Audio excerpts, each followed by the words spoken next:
Assalamualaikum warahmatullahi wabarakatuh. Waalaikumsalam warahmatullahi wabarakatuh. Bismillahirrahmanirrahim. Alhamdulillahi rabbil alamin. Wassalatu wassalamu ala ashrafil anbiya'i wal mursalin Sayyidina wa maulana Muhammadin wa ala alihi wa ashabihil mujahidin at-tahirin, amma ba'du. Saudara-saudara kaum muslimin rahimakumullah. Pada pertemuan terdahulu kita sudah membicarakan orang-orang yang menjadi teman-teman setan dalam kehidupan di dunia ini. Maka pada pertemuan kali ini kita akan membicarakan tentang siapa yang menjadi musuh-musuh setan di dalam kehidupan. Dengan satu catatan, berbahagialah mereka yang menjadi musuh-musuh setan, tetapi celakalah mereka yang menjadi teman-teman setan. Bagaimanapun juga di dalam kehidupan ini, apabila orang telah memproklamirkan bendera permusuhan kepada kita, maka kita tentu seharusnya bersikap waspada dan mawas diri. Demikian juga iblis dan seluruh bala tentaranya yang terdiri daripada setan-setan. Mereka telah mengibarkan bendera permusuhan kepada Nabi Adam dan anak cucunya, kepada kita umat Rasulullah sallallahu alaihi wasallam. Akan sengsara dan celaka jika kepada iblis dan setan yang telah nyata-nyata mengibarkan bendera permusuhan itu kita mengadakan toleransi, mengadakan kerjasama, dan menjadi budak yang memperturutkan kemauan daripada iblis dan setan. Siapa yang menjadi musuh-musuh setan dalam kehidupan ini? Inilah pertanyaan berikutnya yang diajukan oleh baginda Rasul kepada iblis. Hai iblis, kalau teman-temanmu adalah seperti yang telah engkau jelaskan tadi, sekarang cobalah beritahu saya, siapa di antara umatku yang menjadi musuhmu dalam kehidupan ini? Atas pertanyaan ini, iblis laknatullah menjawab, ya Rasul, musuh-musuhku di antara umatmu, pertama, anta ya Muhammad. Musuhku yang pertama adalah engkau, wahai Muhammad. Kenapa iblis mencatat Nabi Muhammad sebagai tokoh nomor satu dalam deretan musuh-musuhnya? Mudah difahami. Pertama, keberadaan Rasul merupakan rahmah lil alamin, rahmah bagi lingkungan. Yang kedua, beliau berfungsi menyelamatkan manusia dari tempat yang gelap gulita, dari tempat kesesatan menuju tempat yang terang benderang, penuh berisi petunjuk dan hidayah dari Allah Subhanahu wa taala. Maka menurut iblis, inilah manusia perintang pertama atas segala daya dan usahanya menggelincirkan manusia ke jalan yang dimurkai oleh Allah Subhanahu wa taala. Kalau kita baca sejarah, risalah yang dibawa oleh Nabi Muhammad ini memang merupakan risalah yang membawa rahmah bagi alam sekitarnya. Ada sedikit perbedaan dengan risalah-risalah sebelum beliau. Sepertinya risalah yang dibawa oleh para rasul terdahulu itu mempunyai efek yang langsung pada kehidupan di dunia ini. Nabi Nuh misalnya menyampaikan agama. Hai umatku, ini agama. Umat menentang, turun banjir yang menenggelamkan orang-orang kafir. Azab diturunkan pada waktu itu juga, pada saat nabinya masih hidup. Jadi azabnya itu jenis cash, kontan. Nabi Soleh, hai umatku, ini agama. Mereka menolak, turun gempa bumi yang amat hebat menggulung orang-orang kufur. Nabi Musa, hai umatku, ini agama.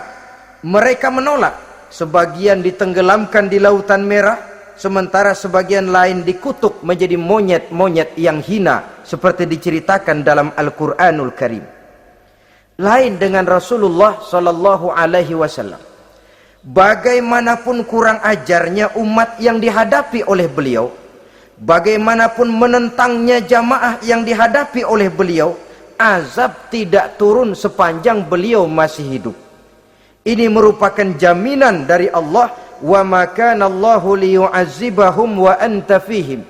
Allah sama sekali tidak akan menurunkan azab selama engkau wahai Muhammad masih hidup di tengah-tengah umatmu. Jadi keberadaan Nabi Muhammad merupakan jaminan keselamatan bagi umatnya. Selama beliau masih hidup, azab tidak turun bagaimanapun kurang ajarnya umat. Di sini sedikit bedanya dengan nabi-nabi terdahulu. Juga perbedaan dalam pola dakwah. Nabi Nuh ketika dakwahnya ditolak oleh umat, keluar doanya meminta umatnya ditenggelamkan. Tetapi Nabi kita ketika dilontari batu oleh umat, malah beliau mendoakan umatnya agar memperoleh hidayah. Oleh sikap yang semacam ini, wajar lalu iblis menganggap Nabi Muhammad sebagai musuh ranking pertama. Yang kedua, siapa musuhmu di antara umatku? Yang kedua kata iblis, musuhku Muhammad imamun adil, pemimpin yang adil. Itu yang akan menjadi musuhku di dunia ini. Putus asa iblis menghadapi pemimpin yang adil. Tipu dayanya tidak terkena. Segala tingkah polanya tidak diperturutkan. Imam yang adil, pemimpin yang adil merupakan musuh daripada iblis laknatullah alaih. Apa sebabnya? Karena pemimpin yang adil mempunyai dampak dalam kehidupan di dunia ini. Melindungi orang banyak, menenteramkan orang banyak. Makin aman, tentram, tenang situasi dan kondisi, makin mudah orang melaksanakan ibadah. Makin tekun orang melaksanakan ibadah, makin dekat dia dengan Allah. Makin dekat manusia dengan Allah, makin jauh dia dari iblis. Sebab dua hal ini selalu kontradiktif. Jika kita jauh dari Allah, tentu dekat dengan iblis. Jika kita jauh dari iblis, harus dekat tentu dengan Allah. Dan begitu selanjutnya. Dalam kaitannya dengan kehidupan kita sekarang, saudara-saudara, disinilah perlunya mempersiapkan manusia. Membangun manusia itu jauh lebih sulit daripada membangun jembatan. Membangun manusia itu lebih sulit daripada membangun gedung-gedung bertingkat. Termasuk membangun dan mempersiapkan calon-calon pemimpin yang adil di masa yang akan datang. Membangun jembatan penting. Tapi lebih penting daripada membangun jembatan adalah membangun manusia yang bikin jembatan. Sebab kalau manusia yang bikin jembatan tidak dibangun lebih dahulu, saya khawatir jembatannya nanti habis dimakan oleh yang bangun jembatan. Mengaspal jalan raya penting. Lebih penting dari mengaspal jalan raya, membangun manusia yang mengaspal jalan itu. Sebab kalau manusia yang mengaspal jalan bermental rusak dan bejat, saya khawatir jalan belum selesai, aspalnya habis dimakan oleh yang ngaspal. Inilah pentingnya membangun manusia pembangunan. Semua tugas-tugas besar, semua pekerjaan-pekerjaan yang baik harus berangkat dari niat yang baik, berangkat dari hati yang bersih. Siapapun adanya kita, apapun profesi kita. Yang jadi kiai, marilah berangkat dari niat yang bersih. Yang jadi mubalik, marilah berangkat dari niat yang bersih. Niatnya itu mau menghidupkan Islam atau mau cari hidup jual Islam. Kalau mau menghidupkan Islam, mari sama-sama kita berjuang. Tapi kalau mau cari hidup untuk dengan menjual Islam, minggir saja daripada nanti bikin malu. Yang mengurus masjid, mari berangkat dari niat yang bersih. ngurus masjid itu niatnya mau menghidupkan masjid atau mau cari hidup di dalam masjid. Kalau mau menghidupkan masjid, mari. Tapi kalau mau mencari hidup di dalam masjid, tolong minggir saja daripada nanti bikin aib.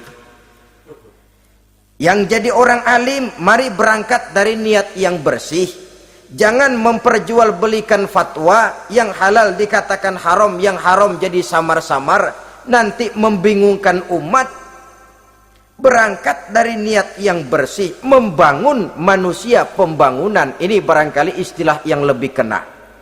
Saudara-saudara kaum muslimin rahimakumullah, setiap kita pada hakikatnya punya bakat secara fitrah yang kita bawa. Bakat apapun kita ini punya. Saudara punya bakat jadi pemimpin, saudara pun punya bakat jadi pengkhianat. Saudara punya bakat jadi orang soleh, saudara juga punya bakat jadi orang salah. Saudara punya bakat jadi orang besar, saudara pun punya bakat jadi orang hina. Seluruh bakat ada di dalam diri kita. Tinggal nanti pertumbuhannya mana yang lebih subur. Saudara punya sifat berani, saudara pun punya sifat takut. Seberani-beraninya orang mesti ada sifat takutnya. Nanti mana yang tumbuh lebih subur? Kalau takutnya tumbuh lebih subur, dia akan jadi orang penakut. Kalau beraninya yang tumbuh lebih subur, dipupuk oleh lingkungan, pendidikan dan sebagainya, dia akan tumbuh jadi orang pemberani. Oleh karena itu, agama merupakan lingkungan yang subur untuk menumbuhkan benih-benih yang baik yang kita bawa bersamaan dengan lahirnya kita ke alam dunia ini. Setiap kita, saya, saudara, punya bakat jadi pemimpin, punya bakat jadi pengkhianat, punya bakat jadi pengabdi, punya bakat jadi koruptor, punya bakat jadi pemelihara, punya bakat jadi perusak. Tinggal nanti lingkungan pendidikan yang menumbuhkan mana yang tumbuh lebih subur. Kalau lingkungan saudara lingkungan maling, maka sifat pengkhianat akan tumbuh lebih subur. Kalau nanti saudara jadi pemimpin, insya Allah korupsi. Lingkungan yang menumbuhkan sifat mengabdi, sifat berbuat tanpa pamrih, dikalahkan oleh sifat pengkhianat dan korupsi itu yang dibentuk oleh lingkungan, pendidikan, pengalaman dan sebagainya. Oleh karena itu, secara dini agama menanamkan, menyuburkan fitrah-fitrah yang baik yang kita bawa bersamaan dengan hadirnya kita dalam kehidupan ini.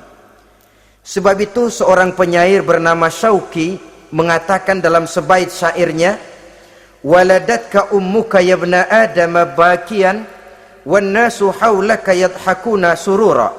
Hai manusia, pada saat kamu dilahirkan kamu menangis dan orang lain di sekelilingmu ketawa. Kakek senyum dapat cucu baru, paman gembira dapat keponakan baru, sementara kita yang lahir menangis. Betul apa benar? Apa ada saudara yang begitu dilahirkan terus nyengir?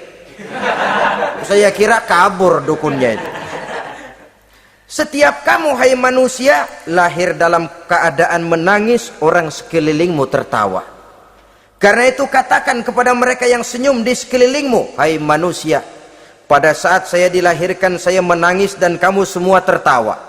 Baik manusia. Tapi nanti pada satu saat harus terjadi kebalikannya. Kalau dikala saya lahir saya menangis dan kau semua senyum, nantilah manusia. Kalau satu saat saya meninggalkan alam dunia ini, saya akan berangkat dengan senyum. Dan kalian semua akan berurai air mata. Kalau perlu dari Sabang sampai Merauke kibar bendera setengah tiang. Kalau perlu. Jangan terbalik, kita mati melotot orang malah gembira. Karena hidup selalu membawa sifat-sifat yang merusak. Inilah orang kedua yang menjadi musuhnya iblis dan beruntung menjadi musuh iblis. Siapa? Imamun adil, pemimpin yang adil. Saudara-saudara kaum muslimin rahimakumullah. Yang ketiga musuh iblis, ghaniyun mutawadhi, orang kaya yang rendah hati, orang kaya yang tidak sombong. Kaya apa saja, Baik kaya oleh karena ilmu, orang yang kaya karena ilmu disebut orang alim. Baik kaya karena materi, orang kaya karena materi dinamakan hartawan. Baik kaya karena kedudukan, orang yang kaya karena kedudukan dinamakan pejabat. Orang kaya yang rendah hati itu musuh iblis. Beruntung dia menjadi musuh iblis. Iblis tidak senang ada orang kaya tidak sombong. Tapi iblis paling senang kalau ada orang kaya sombong. Lebih senang lagi iblis kalau ada orang miskin sombong. Masya Allah. Orang kaya sombong, walaupun iblis senang, orang masih bilang pantas saja dia sombong, kaya apaan aja punya. Udah miskin sombong, kira-kira yang disombongin apaan? Dalam segala bentuknya sombong ini Allah tidak senang, tapi iblis senang. Kenapa? Karena sponsor sombong iblis. Kan yang pertama kali sombong iblis toh. Ketika disuruh sujud kepada Nabi Adam, dia nggak mau. Ini kesombongan pertama yang terjadi dalam sejarah. Ketika ditanya, kenapa kau tidak mau sujud iblis? Ah, saya kan dibikin dari api, Adam dari tanah. I am the best. Saya lebih hebat daripada iblis, daripada Adam. Adam baru kemarin dibikin, saya sudah lama. Kata Allah, kamu sombong iblis, ini surga bukan tempat orang sombong, keluar. Terusir dia dari surga. Jadi kesombongan pertama adalah kesombongan yang dilakukan oleh iblis, dan dia tanamkan itu kepada kita supaya jadi orang sombong. Karena itu sombong ilmu Allah nggak senang, tapi iblis senang. Mentang-mentang ada ilmunya. Nih, satu-satunya ustadz di sini ya. Semua mesti ngaji sama gue. Kalau nggak ngaji sama gue, Islamnya kurang tapi bener. Sombong karena ilmu. Sombong karena pangkat. Mentang-mentang pakai bintang di pundak, jalan pundak duluan. Yang wajar saja hidup ini. Sombong harta pun begitu. Kaum muslimin rahimakumullah. Orang kaya yang rendah hati dimusuhi oleh iblis, tapi dicintai Allah, dicintai Rasul, dicintai malaikat. Caranya bagaimana? Kembali kepada satu kesadaran bahwa pada saat terlahir ke alam dunia ini tidak ada yang pernah kita bawa. Kalau sekarang kita punya rumah, punya kebun, punya kendaraan, punya pabrik, punya segala macam benda, apa itu? Titipan. Pada suatu saat akan diambil kembali oleh yang menitipnya. Kalau titipan itu pandai kita jaga, pandai kita syukuri, titipan akan makin banyak. Sama juga kita dalam kehidupan. Kalau orang bisa kita percaya, saya mau pergi ke luar negeri, rumah saya titip kepada tetangga. Saya pulang dari luar negeri, isi rumah tetap tidak berkurang, malah dibersihi, malah disapu, dihilangkan kotorannya. Tentu bukan main syukur saya, girang saya. Akan bertambah kepercayaan saya untuk menitipkan apa saja. Ini makna la in syakartum la azidannakum wa la in kafartum inna azabi lasyadid. Kalau kamu pandai bersyukur, aku tambah nikmat. Tapi kalau kamu ingkar, azabku teramat pedih. Artinya apa? Nikmat bisa berubah menjadi azab kalau kita tidak pandai mensyukurinya. Ma'asyiral muslimin rahimakumullah. Orang yang kaya ilmu lalu rendah hati, tidak selalu ingin menonjolkan diri. Ini kadang-kadang yang tanggung ini yang bikin berabe. Alim bener enggak, geblek bener juga enggak. Yang sedikit-sedikit mau nonjolin diri. Kalau enggak jadi imam enggak mau ke masjid, enggak jadi imam enggak mau ke musola. Pokoknya kalau enggak jadi imam marahan sama musola. Macam mana? Saudara-saudara kaum muslimin, rendah hati. Tidak selalu ingin menonjolkan, sebab orang yang selalu ingin menonjolkan dirinya biasanya orang yang kekurangan kepercayaan kepada kemampuan dirinya sendiri. Dia selalu ingin dinomorsatukan. Dia selalu ingin ditempatkan pada ranking teratas. Dia tidak percaya diri. Orang yang percaya diri dapat bersikap wajar dalam kehidupan. Begitu juga kaya karena harta, dengan menyadari bahwa harta bagaimanapun banyaknya titipan dari Allah. Pada suatu saat akan kembali. Dia harus dimanfaatkan sesuai dengan kehendak yang menitipnya. Begitu juga kaya oleh karena pangkat, kedudukan, dan jabatan. Pada suatu saat jabatan itu akan hilang dari diri kita. Karenanya sering saya jelaskan bahwa pangkat di dunia ini yang paling tinggi pensiun. Titel yang paling akhir almarhum. Saudara setuju atau tidak, titel itu akan saudara dapat. Bagaimanapun kita cinta kepada pangkat, kedudukan, entah pada akhirnya satu saat akan sampai kepada posisi yang namanya pensiun. Kalau sadarlah kita kepada pemikiran ke arah sana, maka untuk mencapai kekayaan, baik kekayaan harta, kekayaan kedudukan, tidak lalu menghalalkan segala cara untuk mencapai tujuan, tapi dibatasi oleh norma dan kaedah yang harus dia taati, baik kaedah agama maupun kaedah bernegara. Inilah orang ketiga yang menjadi musuhnya iblis, orang kaya yang rendah hati, orang kaya yang tidak sombong. Yang keempat, saudara-saudara, tajirun shadiq, pedagang, pengusaha yang jujur. Iblis gedek betul,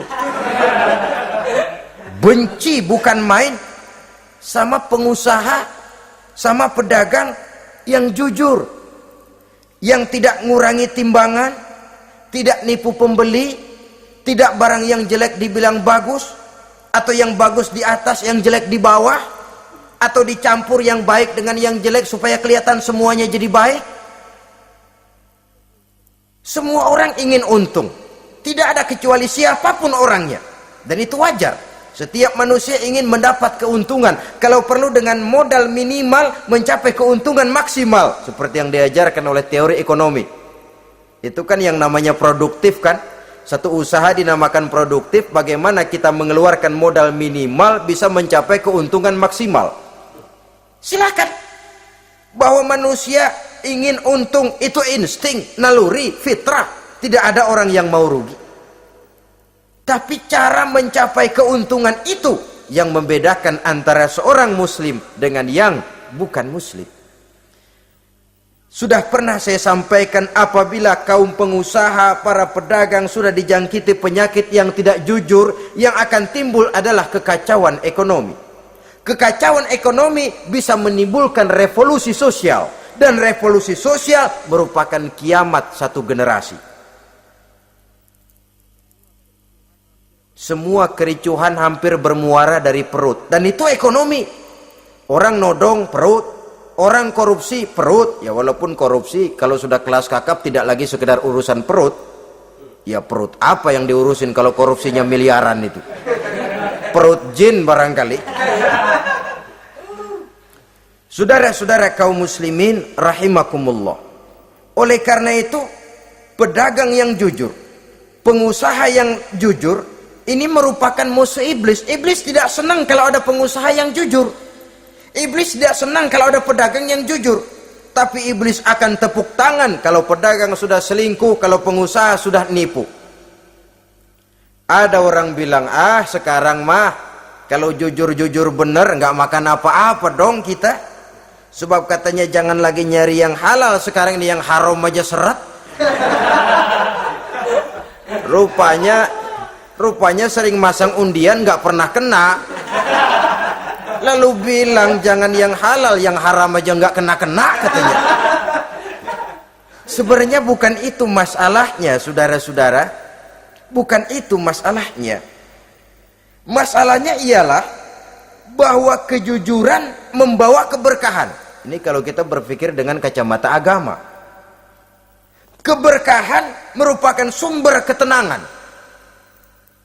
Dan ketenangan ini tidak bisa dibeli dengan materi yang bagaimanapun banyaknya. Walaupun kita punya percetakan duit, ketenangan itu nggak bisa dibeli. Jangankan cuma punya duit banyak, percetakan duit saudara punya, mau membeli ketenangan yang berasal dari keberkahan, sulit. Jadi kejujuran membawa keberkahan, keberkahan membawa ketenangan. Jangan macam dulu tukang sol sepatu. Ditanya oleh temannya, "Bang, ngesol satu hari dapat berapa?" 200 rupiah. Sembayang enggak? Enggak. Islam? Islam, kalau Islam mah. Kata temannya, "Sembayang dah, kali aja besok dapat rezeki lebih banyak." Yang benar, iya. Sebab kalau orang sholat itu Allah dekat, nanti rezekinya ditambah. Beneran? Bener. Subuh sembayang dia. Habis sembayang sarapan, berangkat ke tempat dia ngesol, mangkal. Dari pagi sampai jam 11 belum ada juga yang ngesol. Mulai bimbang hatinya. Katanya kalau sembayang rezeki tambah. Tadi sembayang subuh sampai gini hari belum ada yang ngesol. Cobaan kali, sabar. Datang sholat zohor. Habis zohor nunggu lagi, belum juga ada yang datang ngesol. Udah mau pulang hampir maghrib, baru datang satu orang dandanin sendal jepit putus.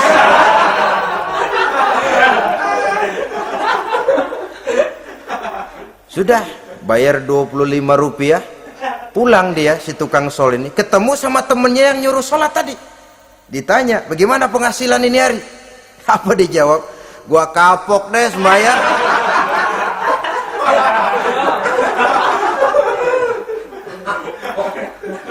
Kemarin nggak sembahyang dapat 200, sekarang begitu sembahyang jigo.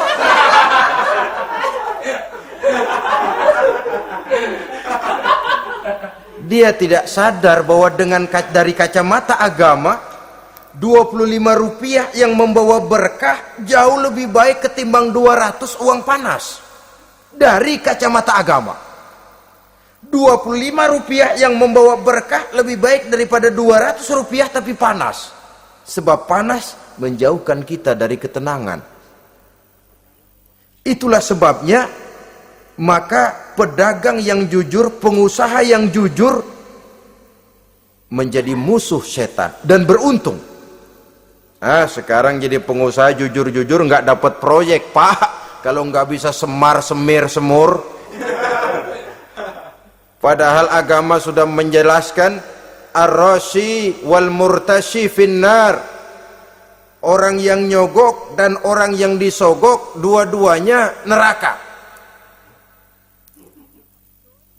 Kenapa? Join termasuk ta'awanu 'alal ismi wal udwan. Bertolong-tolongan dalam berbuat dosa dan kesalahan. Kalau hadiah, lain hadiah. Kalau sedekah, lain sedekah. Tapi yang namanya semir, suap, ar-rashi wal murtashi finnar. Saudara-saudara kaum muslimin rahimakumullah. Jadi pedagang yang jujur, pengusaha yang jujur merupakan salah satu roda perekonomian. Kegoncangan ekonomi akan menimbulkan dampak sosial yang sangat luas dan kompleks. Yang pada giliran puncaknya, dampak paling negatifnya, dia sanggup menggerakkan terjadinya revolusi sosial. Bukankah sebagian besar gerak hidup manusia dimotivasi oleh keinginan untuk mempertahankan kelangsungan hidup? Dan kelangsungan hidup artinya mulut. Mulut itu artinya perut, dan itu artinya makan. Setelah itu mungkin baru pangan, baru sandang, baru dia berpikir pakaian dan sebagainya. Jadi karena dia merupakan penggerak roda ekonomi, pedagang yang jujur, pengusaha yang jujur mutlak diperlukan dalam kehidupan ini. Sebab sekali lagi, kejujuran akan membawa keberkahan, keberkahan memberikan ketenangan dalam kehidupan. Oleh karenanya kita umat Islam, biarin duit kita banyak, asal berkah.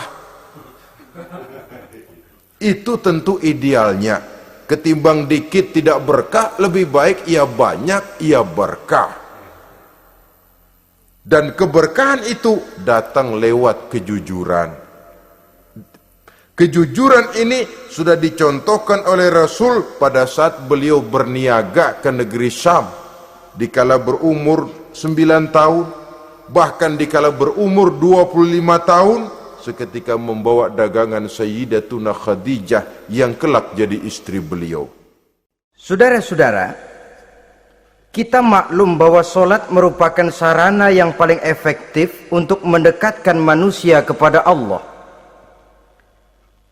Makin dekat manusia dengan Allah, makin tidak senang iblis dan setan. Karena itu segala macam cara mereka berusaha mengaduk-ngaduk solat kita.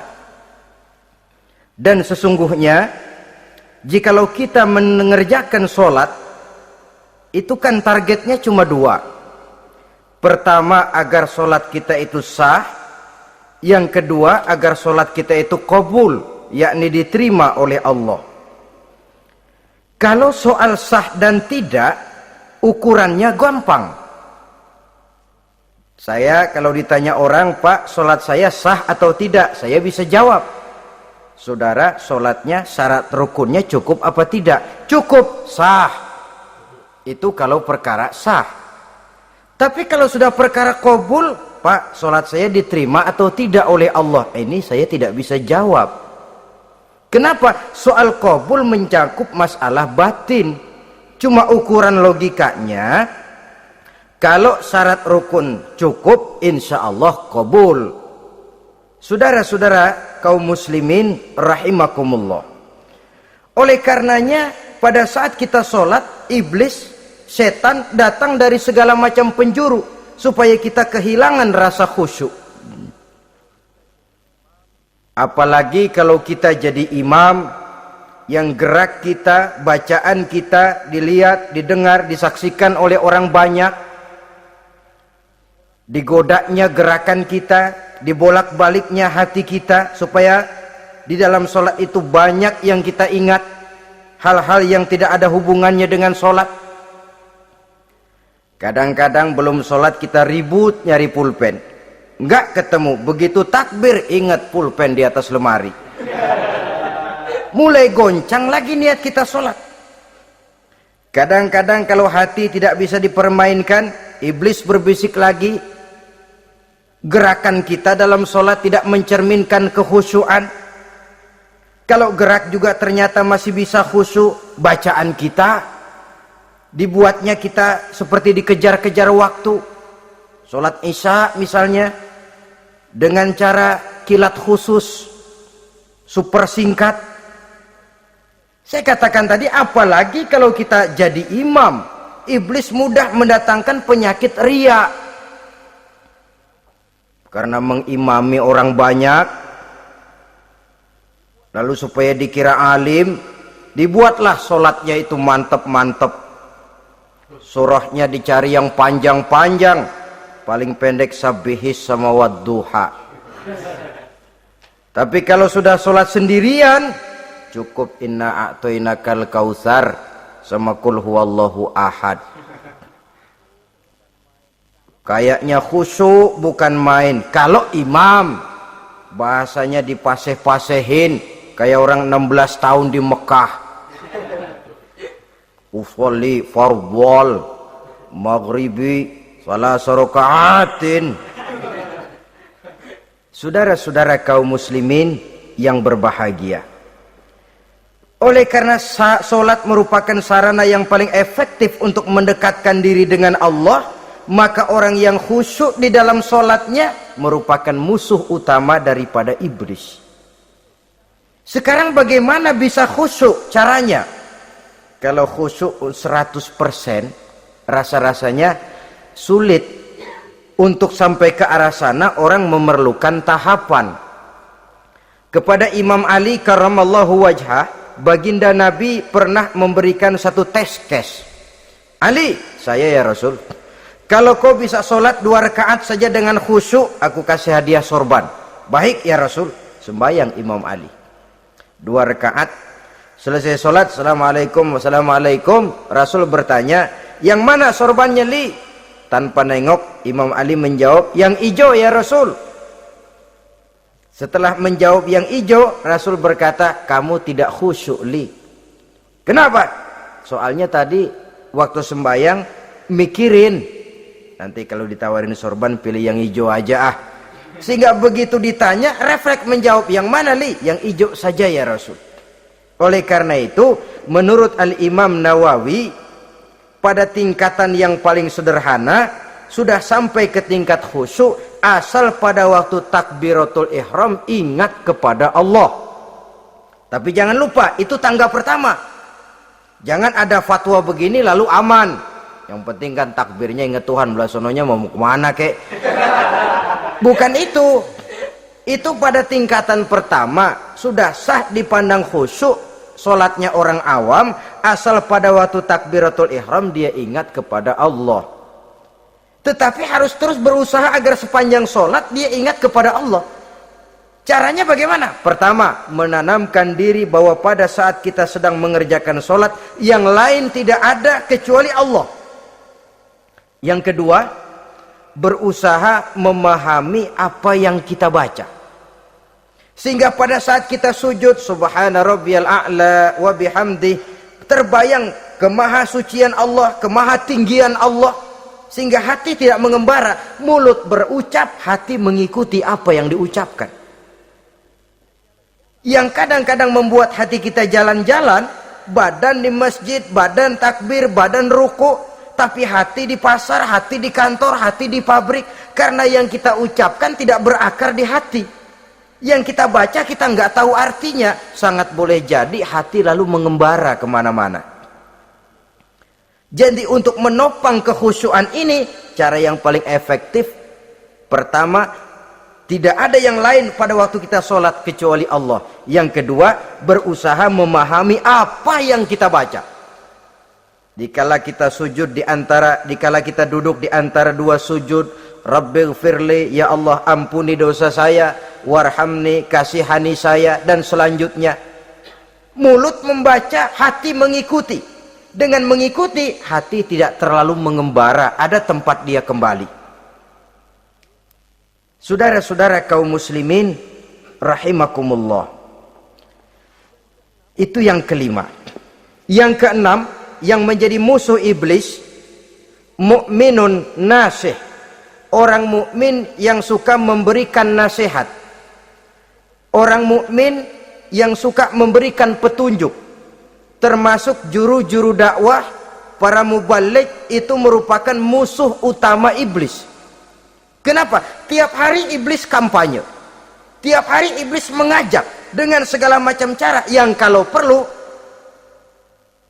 dia berikan kamuflase. Dia berikan fata morgana. Kalau perlu, yang haram dia bungkus dengan merek halal. Kalau perlu, kejahatan dia bungkus dengan baju kebajikan. Istilahnya, racun diberi merek madu. Dan itu wajar. Cuma kita tentu harus punya filter, daya saring positif agar tidak salah pilih. Karena iblis ini pintar betul.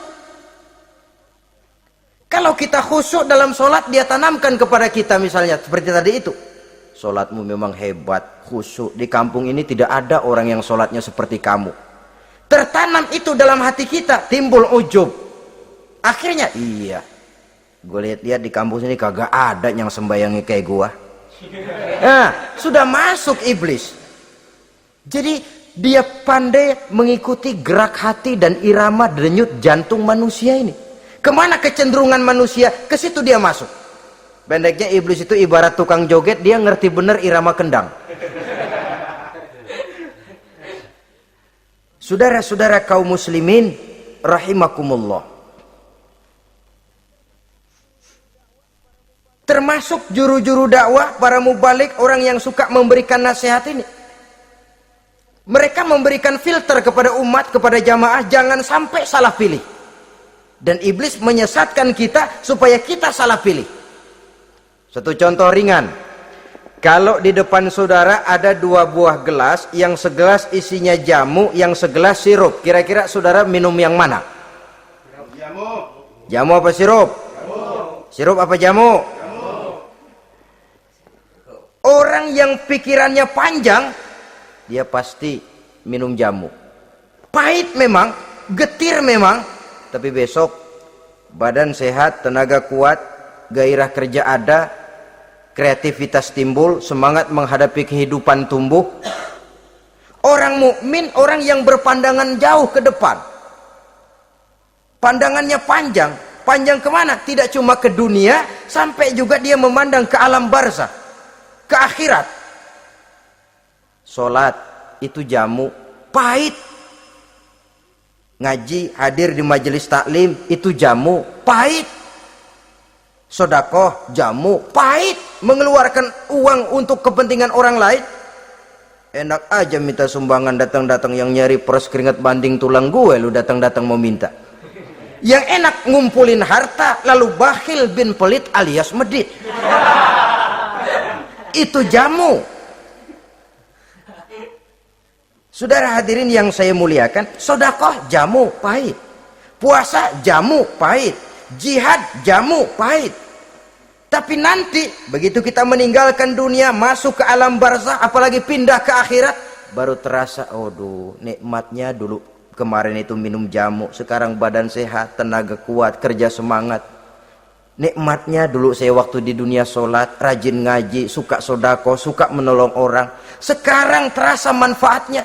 Begitu saya berada di alam barzah, apalagi sudah dibangkitkan di padang mahsyar di akhirat nanti, terasa seluruh kebajikan yang saya kerjakan. Nah, orang yang berpikir jangka pendek, cuma ngelihat yang ada di depan hidungnya saja, ngapain minum jamu getir, sirup nih manis, dia minum, dia ambil sirup minum, manis memang pada waktu minum, tapi besok bibir jontor. Meninggalkan perintah Allah, sirup itu manis. Tidak sholat, manis. Tidak bayar zakat, sirup manis. Tidak mau puasa, sirup manis. Manis sekarang. Tapi nanti besok begitu masuk ke alam barzah, begitu dibangkitkan di padang mahsyar di akhirat nanti, merintih kita menahan penyesalan yang sudah tidak ada artinya lagi. Sampai-sampai penduduk mahsyar itu ada yang berkata, diceritakan dalam Quran, ya laitani kuntu turaba, wahai celaka, kenapa kita nggak jadi tanah saja. Menyesali kejadiannya. Andai kata mereka bisa kembali ke hidup di dunia lagi, mereka akan minta kejadian yang kedua untuk berbuat baik. Tapi tentu sudah penyesalan yang tidak ada gunanya lagi. Maka saudara-saudara, emang cuman jalan duluan kecebur di sumur yang nyesel duluan. Ada orang jalan, yang paling depan kecebur di sumur, itu tuh gue nyesel duluan katanya. Nyesel duluan. Yang lain mesti nyeselnya belakangan. Saudara hadirin yang saya muliakan, nah, orang yang suka memberikan nasihat kepada orang lain dimusuhi iblis. Kenapa? Tentu nasihat yang membawa kebaikan. Iblis nggak senang betul itu. Kita nasihatin teman, udah berhenti dah, jangan pada mabok lagi. Iblis gergetan bener. Ini orang dilarang lagi. Kita nasihati teman, udah jangan masang-masang lagi dah, nggak bakalan kena, dikebohongin. Nggak ada orang jadi kaya masang judi, bangkrut malah lo. Ini kan termasuk tipu daya iblis, judi dinamain sumbangan. Itu sama saja itu, madu, racun mereknya madu. Judi dinamain sumbangan. Kalau Kang Beca pada nyumbang. Kayak orang kaya lagunya.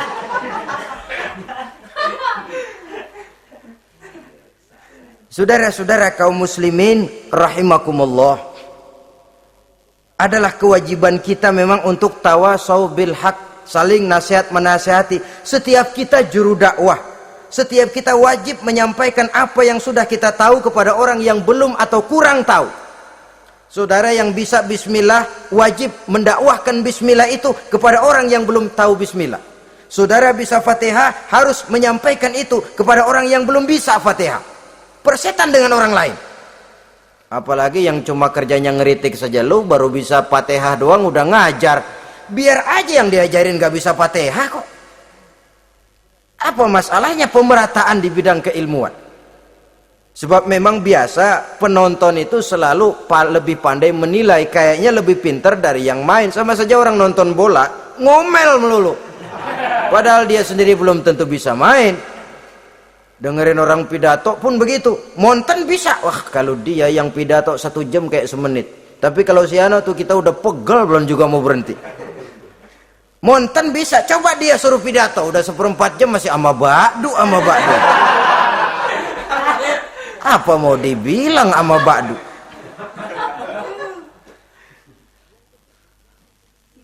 Yang ketujuh, yang menjadi musuhnya iblis,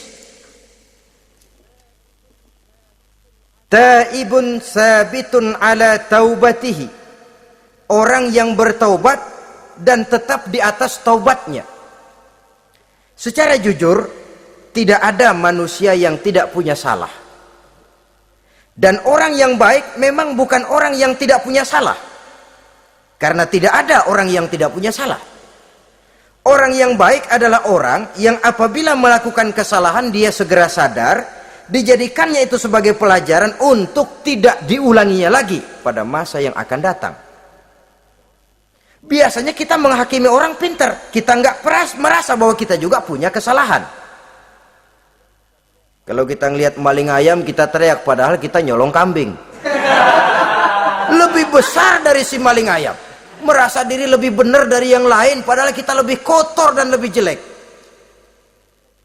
Hilang sifat introspeksinya. Yang kita musuhi, yang kita caci maki, tahu-tahu kita sendiri yang melakukannya. Saudara-saudara kaum muslimin, orang yang bertaubat dan tetap dalam taubatnya stabil, itu musuh iblis. Apa ada orang yang taubatnya nggak tetap? Ada, yang istilah kita taubat sambal namanya. Kalau dia makan sambal kepedesan, taubat makan sambal. Besok mau makan kagak ada sambal, ngomel, mana sambal? Kemarin udah taubat, sekarang mana sambal? Ini taubat yang namanya taubat sambal. Istighfar, habis istighfar nyolong lagi, istighfar lagi, besok nyolong lagi, istighfar lagi. Itu taubat yang tidak tetap namanya. Allah Maha Pengasih dan Penyayang dengan segala kebesarannya. Ia akan memaafkan segala perbuatan yang bersifat salah dari hamba-hambanya. Cuma manusia kadang-kadang yang tidak mau memaafkan dirinya sendiri. Amat dungu manusia macam ini, membiarkan dirinya hanyut berlarut dalam lembah dosa, sementara dia diberikan umur tidak digunakannya untuk bertaubat. Innallaha yaqbalu taubatal abdi ma lam yugharghir. Allah senantiasa akan menerima taubat seorang hamba sepanjang nafasnya belum sampai di tenggorokan. Kalau nafas sudah sampai di tenggorokan baru berniat taubat, kasib terlambat. Kayak Fir'aun. Fir'aun itu begitu ditenggelamkan di lautan merah, udah cengap-cengap mau mampus, baru ngomong dalam sekaratnya, amantu bi Rabbi Musa wa Harun. Kalau begini mah saya juga percaya sama Tuhannya Musa. Udah sekarat baru mau taubat, malaikat maut gemes banget dilelepin, mati.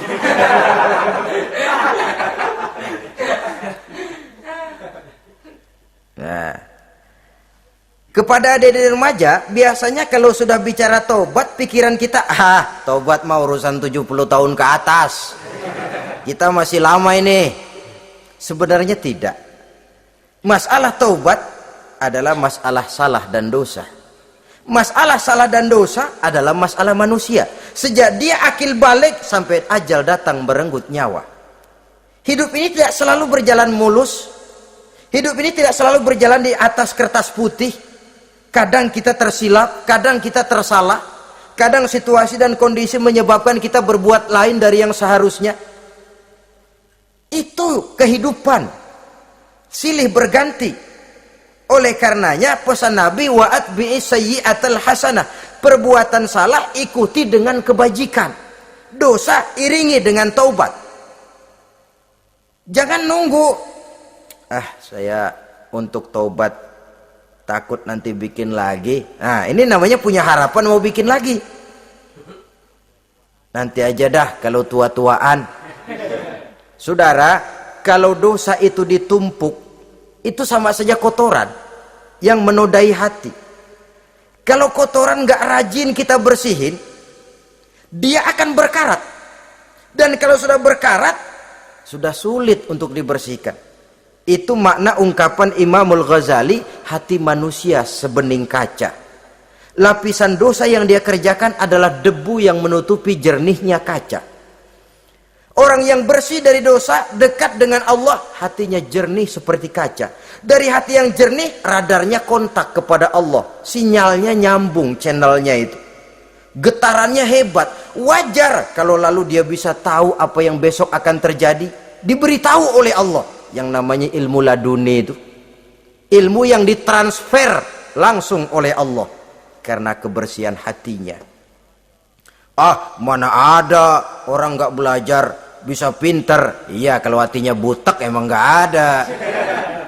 Tapi kalau Allah mau berberangkat dari hati yang bersih, yang kontaknya nyambung kepada Allah, hati itu seperti kaca, kata Imam Ghazali. Dosa yang kita lakukan adalah debu. Kalau debu sedikit datang kita lap, datang lagi kita bersihin, datang lagi kita bersihin, insya Allah nggak sampai jadi noda di atas kaca itu.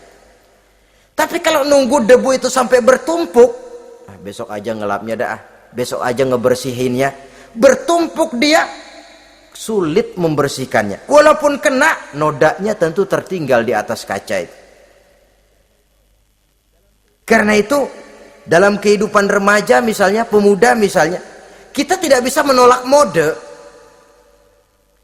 tidak bisa menolak musim.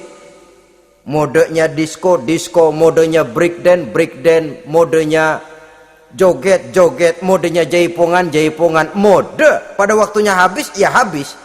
Tapi bagaimanapun dia akan punya dampak, memberikan bekas dalam membentuk kepribadian. Dan ini efek yang tidak kita inginkan. Efeknya, bukan modenya itu. Jadi oleh karenanya, saudara-saudara, masalah taubat bukan masalah 70 tahun ke atas. Tapi masalah manusia sejak dia akil balik sampai ajal datang merenggut nyawa. Sepanjang nafas belum sampai di kerongkongan, Allah akan menerima taubat seorang hamba. Bahkan dalam hadis qudsi Allah menyatakan, "Lau amiltumul khotoya hatta mala'atis sama thumma nadimtum fataballahu alaikum." Kalaupun kamu berbuat dosa sampai penuh langit dengan dosamu, kemudian kamu bertaubat dan menyesal, Allah pasti akan menerima taubatmu. Jadi orang yang taubat dengan sebenarnya dan tetap dalam taubatnya, itu musuh iblis. Tapi orang yang taubatnya angin-anginan, iblis demen banget. Dari sembahyang, besok mabok, besoknya lagi nyolong, besoknya lagi zina, besok taubat lagi. Kata iblis, surak, iya lu gocet dah Tuhan.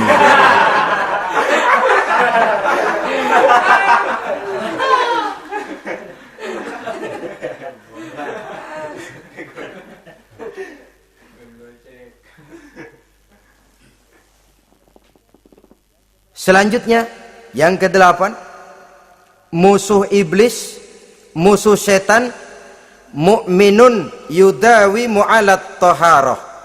Orang mukmin yang membiasakan diri selalu dalam keadaan bersuci. Baik dari hadas kecil, lebih-lebih dari hadas besar. Wudu utamanya memang untuk sholat. Tapi membiasakan wudhu dalam kehidupan sangat baik sekali. Mau ke kantor, wudhu dulu. Mau ke pasar, wudhu dulu. Mau ngajar, wudhu dulu. Apa sebabnya? Karena dalam keadaan suci, orang ada sikap memelihara kesuciannya. Kalau kita naik PPD pagi-pagi gelantungan, kalau punya wudhu, hati-hati, kesenggol perempuan juga sayang sama wudhu. Tapi kalau nggak punya wudhu, jangan kesenggol, kita nyeruduk. Ada semacam sikap apik di dalam kehidupan ini. Karena itu biasakan wudhu. Untuk menjaga kebersihan diri, kebersihan zahir, kebersihan batin, belum lagi kemanfaatan di akhirat. Sebab kata Nabi, inna ummati ya'tuna yaumal qiyamah ghurran muhajjalin min asharil wudu. Umatku di akhirat nanti akan datang menghadap Allah dengan muka berseri-seri, bersinar-sinar dari sebab sering wudu. Sehingga tidak usah mengaku pun Rasul akan memanggil karena muka yang sering tersentuh air wudu ini. Mu'minun yudawimu alat taharah. Orang mukmin yang selalu membiasakan diri berada dalam keadaan suci, berwudu. Kita lihat ajaran wudu ya. Dari sejak bacaan-bacaannya saja itu sudah membawa manfaat. Lalu dari segi bahwa kita manusia sering tersilap melakukan dosa-dosa kecil. Dosa-dosa kecil itu oleh air wudhu dia rontok. Tangan kita suka colak-colek pada saat membasuh dua tangan. Allahumma inni as'alukal yumna wal barakah wa a'udzubika minasyu'mi wal halakah. Dosa yang ada di tangan itu rontok. Mata kita suka pelatat-pelotot, nggak karu-karuan. Pada saat membasuh muka, nawaitu raf'al hadasil asghar, dosa yang ada di mata rontok. Dari segi pembersihan batin, belum lagi dari segi pembersihan zahir. Sehari semalam kalau 5 kali saja kita terkena air wudhu, itu sudah menjaga kesehatan dan kebersihan. Saudara-saudara kaum muslimin rahimakumullah. Yang ke-9, orang yang menjadi musuh iblis yaitu mutawarra'un anil haram, orang yang memelihara diri dari yang diharamkan oleh Allah. Terpelihara dirinya, terpelihara yang dimakannya, yang diminumnya dari jenis-jenis yang haram, baik sedikit maupun banyak. Jangan cuma teriak haram waktu sedikit, tapi giliran banyak halal. Sama saja orang dikasih tahu, itu ada cerita anak-anak, Pak Haji punya anak main judi, dikasih tahu, Pak, anak bapak main judi, astagfirullah katanya. Tapi menang Pak, alhamdulillah.